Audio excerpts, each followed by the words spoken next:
My family dumped me at boarding school before New Year, all because I refused to give my sister the college fund my grandpa left for me. My name is Caleb, and for most of my life I was invisible. The background extra in my own family's movie. That is, until I landed on national TV, won $5 million, and suddenly they all remembered my name. Their first words? Sweetheart, it was a mistake. Oh, I just smiled. Because I knew the truth was far more complicated and far more satisfying. I'm 17, the oldest kid, the designated fixer in a household where nothing ever quite seemed to work unless I was patching it up. I bust tables and run plates at a diner off Route 19. Most nights I smell like coffee and fryer oil, and honestly I don't mind. The tips pay for my bus pass, my phone bill, and the little stash I keep in a cracked shoebox under my bed. People often say I'm quiet. I'm not. I've just learned that words cost more in my house than cash. At home it's always been Hannah in the spotlight. She's 15, pretty, loud, in a way some people call spark. Mom calls her our future. Dad calls her worth every sacrifice. Me. I'm reliable, which sounds like praise until you hear it for the 400th time and realize it actually means you can give up what's yours and not complain. My grandpa saved for me. Not some grand fairy tale, just a steady drip. Every birthday he'd slip me a folded envelope and whisper, "Not for snacks, kiddo. For college." He died last year, and the fund he'd grown, small to most people but absolutely huge to me, was the only thing that made me feel like I had a lane out. I counted sometimes when I couldn't sleep. $38,210. The number lived in my head like a prayer. I learned to move quiet. Get up at 5 a.m., prep eggs at the diner before school, squeeze homework onto milk crates in the back during the dead hour between lunch and the dinner rush. Teachers liked me because I said I'd do the work and then did it. My friends liked me because I never made things a contest. The only time I ever really raised my voice was at tournaments when I refereed the younger kids' soccer games. Whistle. Hand up. Call it clean. No drama. So when Mom texted, "Family talk tonight. 7 p.m. sharp," I thought it was about New Year's plans or Hannah's latest rehearsal. I walked in still in my apron, smelling faintly of pancakes. Dad was at the table with a stack of papers, highlighter marks everywhere like he'd been studying for an exam. Hannah had her chin in her hands, a theatrical sigh on repeat. Mom had that soft smile, the one she uses right before she asks for something big. "Caleb," Dad said, tapping the papers. "We need to be practical." That word, practical, was the first trigger. I untied my apron and waited. "Okay." Hannah rolled her eyes. "Don't be weird about it." Mom laid her hand on mine. "Sweetheart, you know we all sacrifice for family, right? Grandpa loved you," Dad added. "He would want you to share." "Share what?" I asked, even though deep down I already knew. Hannah sighed again, louder this time. "My tuition, obviously." Mom nodded like it was already settled. "We found a perfect boarding program for her. Arts and academic excellence, full-year residential. They've accepted her mid-year. We just need to finalize payment before New Year's." Dad slid a figure across the table, $18,900 for the spring semester. "I have school," I said. "My own." "Community college can wait," Dad said dismissively. "You'll be fine." Hannah tilted her head. "You're good at waiting." Mom squeezed my hand. "Say yes, honey." Nobody asked me how I'd feel losing my one sure thing. Nobody said, "This is unfair to you." They just looked at my face like I was a vending machine they'd fed exact change into and were waiting for the soda to drop. I didn't say yes. Hannah's lip curled. "Ugh. He's being dramatic." Dad frowned. "Don't make this ugly, Caleb." Mom's smile thinned. "We've already told the school." The room went quiet except for the clock, a cheap one that clicked too loud. Somewhere I could hear the neighbor's TV, a laugh track bubbling through thin walls. "Grandpa saved that for me," I said. My voice wasn't loud. It didn't shake. "I'm not paying Hannah's tuition with it." Mom's fingers went cold on mine. Dad leaned back, jaw tight. "We'll revisit this." Hannah muttered, "Selfish." Later that night, I lay in bed and stared at the ceiling crack that split above my desk like a lightning strike. The house felt too small for the conversation we hadn't finished. I could hear Hannah on FaceTime selling a story where I was the villain. I stared at my phone. 7 unread messages from my manager about the holiday schedule. One from Mom, "We'll talk in the morning." I watched the dot blink as she typed again, then stopped, then started, then nothing. In the morning, Dad's car keys jingled like a warning bell. I pulled on my hoodie and went to the kitchen. He didn't look at me. "Get ready," he said. "We're taking you to school first." "School's closed." "Winter break," I said. He grabbed his coat. Not yours. They drove me out of town, past the outlet mall and the shuttered skating rink, past the billboard that said, "Believe in your future," like it was selling toothpaste. I watched the trees turn to stone buildings, old bricks, manicured hedges. The sign read, St. Leon's Preparatory Winter Residency. Mom smiled at the banner flapping in the wind. Welcome, winter scholars. It's nicer than your school, she said as if that was comfort. You'll stay here until classes resume January 8th. I stared. You're leaving me here? Dad pulled up to the curb. We asked for a short stay, he said. Structure will be good for you. Good for me or good for the plan where you use my fund? I asked. Hannah blew a gum bubble. It popped. Don't be a martyr. We'll sort your paperwork after New Year's. Paperwork. I repeated. Mom lifted a folder. A transfer, community to St. Leon's mid-year. Is the right move. Your college fund can cover the differential while we redirect the larger portion to Hannah's tuition. You'll be fine, Caleb. It's just math. Grandpa's name is on that account, I said. Dad's eyes went hard. Our names are on the custodial rights. There it was. The lever. We hauled my duffel onto a marble-floored lobby that smelled like lemon polish and new beginnings. Kids rolled in suitcases. Dad shook hands. Moms pointed at bulletin boards. A receptionist in a navy blazer typed my name and slid a key card across the desk. Dorm C, room 214, she said. Welcome to St. Leon's. I looked at my parents. This is a punishment, I said. Mom exhaled like I was being silly. It's a reset. Dad checked his watch. We need to get Hannah to her tour. You're leaving me here, I repeated. Stop making this about you, Mom said softly. Hannah put her sunglasses on inside the building. Grow up.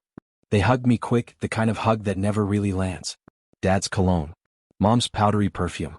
Hannah's fake vanilla lip balm. Sensory snapshot I already hated. Then they were gone. The door hissed closed behind them.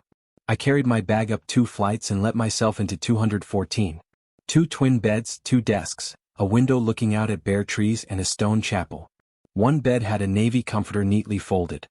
A sticky note on the desk. Hey, I'm Liam. I'm back on the 29th. Check the board for snack hours. L. I sat on the empty bed and stared at the wall. I could feel the silence pushing at my ears. My phone buzzed. A group chat from the diner. Caleb, you good for the New Year's brunch shift? We need you, please. Everyone's bailing. I thumbed back. Maybe. I'm locked at school. Long story. When I was little, I used to believe if I worked hard and stayed kind, life would meet me halfway. The past year taught me different. People take what you don't defend. I thought that and then thought, God, that sounds bitter. I didn't want to be bitter. I wanted to be fair. My roommate walked in later. Liam, tall, easy grin. He tossed his bag, clocked my face and didn't do the fake cheer. They drop you? He asked like he'd seen it before. Before New Year? I said. Tough, he said. He pointed at the window. Chapel has hot cocoa at 9. It's weirdly decent. We walked in the cold under strings of white lights. I told him the short version. He listened, didn't interrupt, didn't offer a script. When I finished he said, You're not crazy. People think family means unlimited credit. Back in the room, I counted the fund number in my head again to calm down. $38,210. I could hear Grandpa in memory, the way he whispered to me in the garage when he was teaching me to sand a board. You don't have to be loud to be sure, kid. The next day, Mom texted a photo of Hannah on a staircase at a school with columns. Isn't she glowing? I didn't reply. Dad sent a spreadsheet. He actually did. A breakdown, Spring Hannah, $18,900. Caleb to St. Leon's differential, $3,400. Remaining, $15,910 to hold. Summer music intensive for Hannah, $6,200. Fall, TBD. The subject line said, Family plan. I stared at it until the number swam. I called Mom. She picked up on the second ring. Sweetheart, she sang. No, I said. Silence. To what? She asked lightly. All of it, I said. No transfers, no family plan. Grandpa left that fund for me. Grandpa left it to the family, she said. He told me to my face it was mine for college. He wrote my name on the envelope. She switched tactics fast like a car changing lanes. Fine, she said. If we can't agree, we'll protect Hannah first. You can stay at St. Leon's until the 10th. Rethink. Then we'll pick you up. You mean you'll leave me here for the holiday? I said. I mean you'll have time to stop being impulsive. That night, I worked dish duty for campus events to get out of my head. Scrape, rinse, rack, repeat. The clatter masked the looping thoughts. On break, I called the bank, asked questions I was scared to ask. The woman on the line spoke gently. As a minor, yes, your parents are custodians, but there are rules.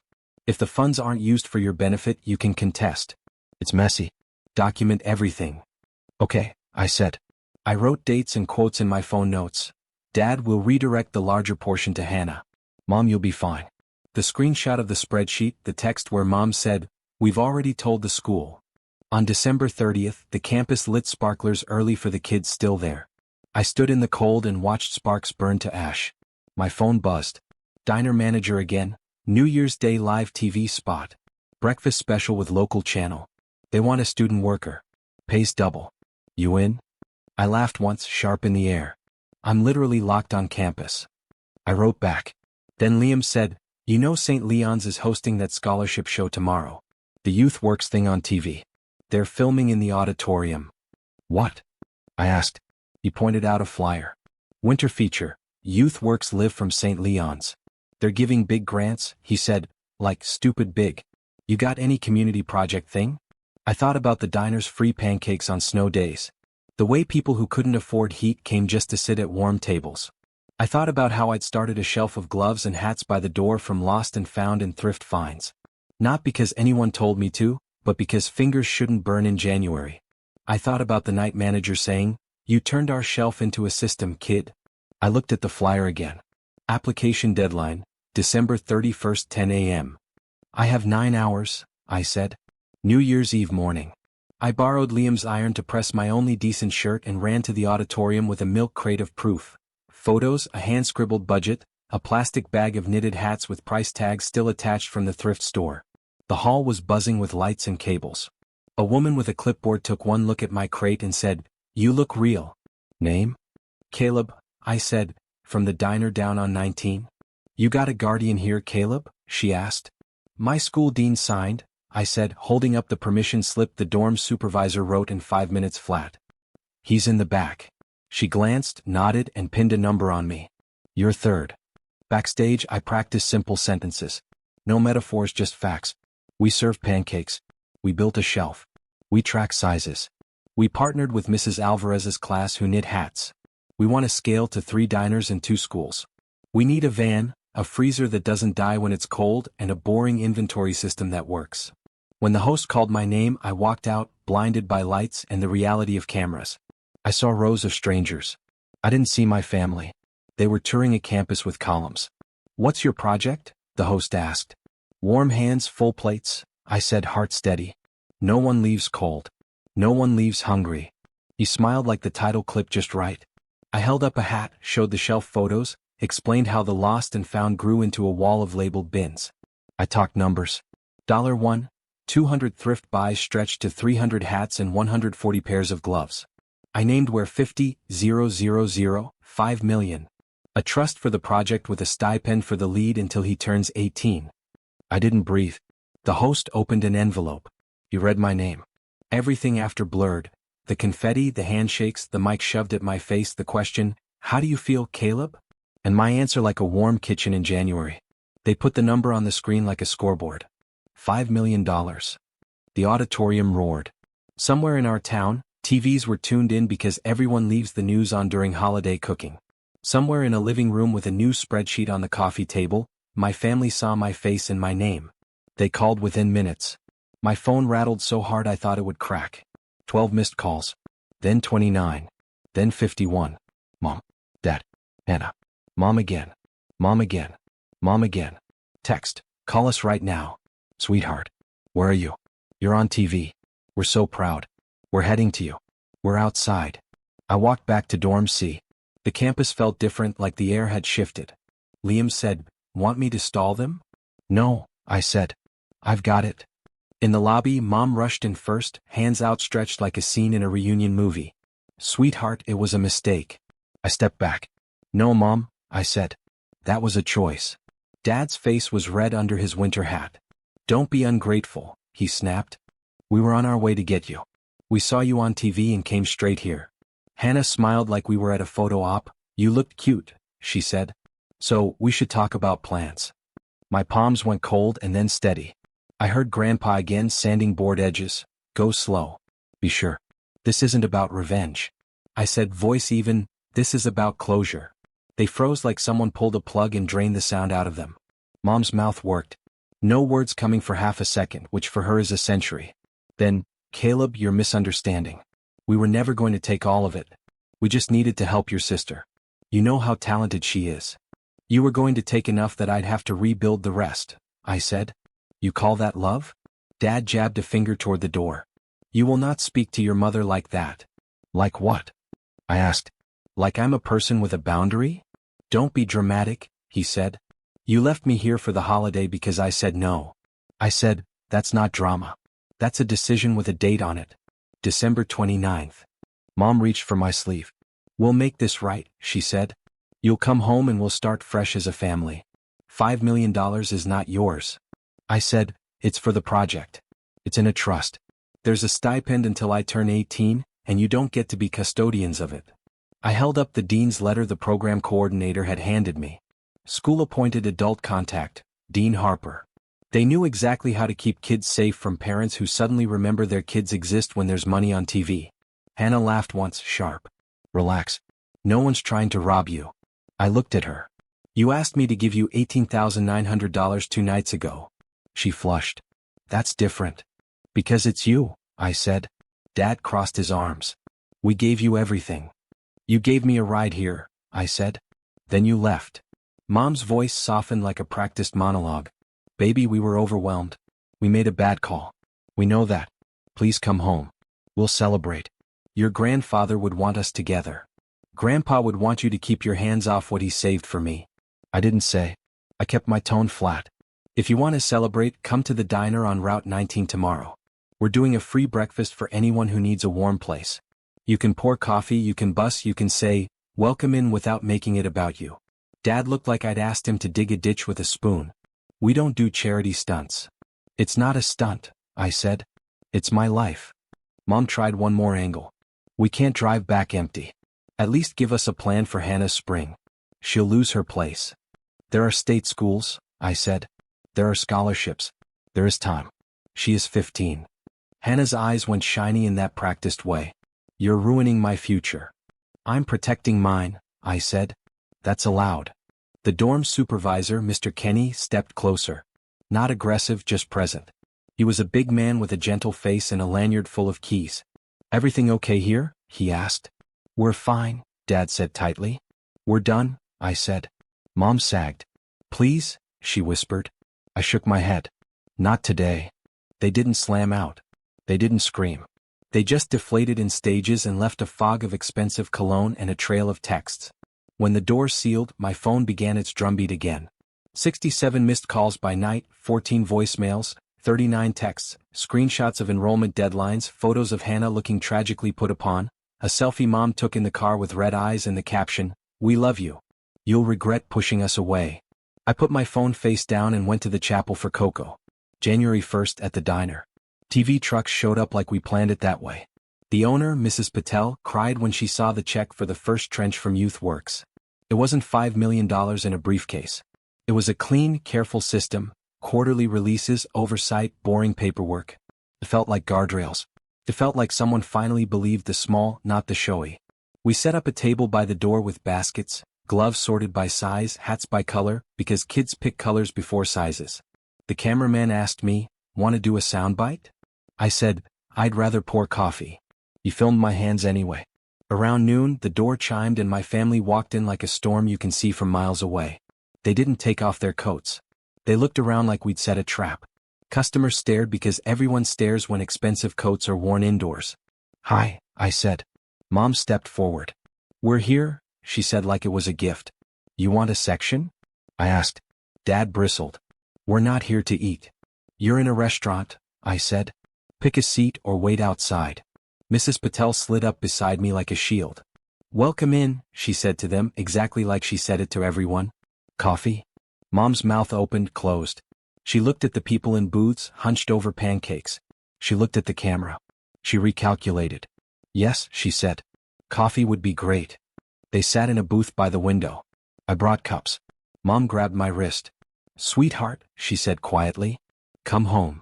My home is fine, I said. It's quiet. It has a key card. She swallowed. We made mistakes. You made choices, I said. Dad leaned in. You think you're better than us now. I think I'm allowed to protect what's mine, I said. Hannah rolled her eyes. He's obsessed with money? I'm obsessed with being seen as a person, I said. Money just happens to be where you try to erase me. A man at the counter, Stan, who's in 3 layers even in July, called, Kid, we're out of syrup. I went. I refilled. I laughed at his joke about the weather. I pointed a little boy to the green hat he wanted. I carried plates that smelled like cinnamon and butter. It felt like breathing. When I checked back, my family was gone. The cups were half full. There was a $20 under the sugar caddy, like they were doing me a favor. I left it there. Mrs. Patel slid it into the tip jar for the dishwasher. That night, the text slowed from demands to memories. Photos of me at 6 in a paper crown. A video of Grandpa showing me how to tie a fishing knot. We love you, Mom wrote at 1:12 a.m. We were scared, she wrote at 1:18. We can fix this, she wrote at 1:23. Answer. Dad wrote at 1:34. Then nothing until morning. Days built a rhythm. School meetings about independent study hours. Calls with the Youth Works coordinator about the van purchase and freezer specs. A spreadsheet I made that didn't steal from me. Work at the diner. Sleep that felt like sleep, not collapse. I put my phone on Do Not Disturb and checked it twice a day like a grown-up with healthy boundaries would. When people asked what I'd do with my $5 million, I said the same line. It's not mine. It's for the work. I'm staying boring about it. Boring work is hard to steal. Drama is easy. The first week of January, Dad left a voicemail that wasn't angry. I saw the news clip, he said. The hat wall is smart. There was a long pause. I'll be at the diner Saturday. If you want. He hung up without telling me what to do. He showed up. He poured coffee awkwardly. He learned how to say, syrup's on your left. He said, Happy New Year, to a woman who didn't meet his eyes because life has taught her that family men can be cruel. He looked tired by noon. He didn't lecture me once. It wasn't an apology. It was at least a scene where we were both human. Mom came the week after. She cried at the door and I didn't fix it. She dried her face and asked where to stand, and Mrs. Patel handed her a rag. Wipe menus, she said. Everyone hates sticky menus. Mom wiped. That was it. That was a start.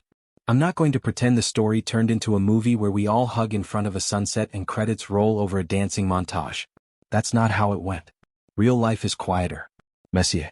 There were still texts that felt like traps. There were tense silences where Dad wanted me to be reasonable, and I told him my definition out loud. There were days Hannah posted little digs online that said, some people only care about money, with a broken heart emoji. I muted her and went to work. I wrote my own rules down, not because I needed to post them anywhere but because seeing them made me proud. Rule 1, I don't give from fear. Rule 2, I don't loan to people who call my no selfish. Rule 3, I don't explain boundaries twice. Rule 4, I keep receipts, literal and emotional. Rule 5, I choose where my generosity goes. I keep Grandpa's note in my wallet now. It says in his shaky old man script, Caleb, college. It doesn't say, everyone. I let that sentence rewrite the voice in my head. The fun stayed intact. The program's trust stayed boring. The van arrived, white, dentless, with a heater that actually works. We stocked it with gloves and pancake mix and a first aid kit, because Mrs. Patel insists. We added a second diner across town. We're setting up a third with a church basement where the floor always smells faintly like lemon cleaner and old hymns. Sometimes I pass St. Leon's Chapel at night and watch my breath cloud in the air and think about the week I learned the difference between a mistake and a choice. Sometimes I stand in the diner door and count heads, not dollars, and feel something like peace, not triumph. Just steady. Mom still says, sweetheart, like she's testing if it still fits. Dad still believes spreadsheets can fix hearts. Hannah still wants the world to see her the way she sees herself. None of that is my job to manage. People asked me what I told them the last time we sat down together. Simple. We were at the diner, not at home. It was a Tuesday. Quiet. I put my hands on the table so they wouldn't shake and said, I love you. I won't be your emergency fund. I won't be your apology for bad planning. I won't be your proof that you raised a saint. I'll be your son if you let me be a person. If you can't, I'll be fine without you. Mom cried. Dad stared at the salt shaker like it had answers. Hannah didn't show. That part hurt and didn't both at once. This isn't about revenge, I said again. This is about closure. I walked them to the door when they left. I didn't watch them drive away. I flipped the sign to open for the late lunch rush, tied on my apron and went back to the line. A guy at the counter asked if the green hats came in blue. I said, check the second bin from the top. He found one. He smiled like he'd won a prize. I'm 17. I'm a waiter. I'm the kid who got left at a boarding school before New Year because I said no, then got seen on TV the next day and watched people remember my name in real time. I'm also the kid who learned a yes means nothing if your no isn't real. I don't owe anyone the version of me that bleeds to feed them. I owe my future the steadiness of a person who can look at their own hands and trust what they're building. Have you ever had to choose between your family's expectations and your own self-worth? What did it cost you and what did you gain?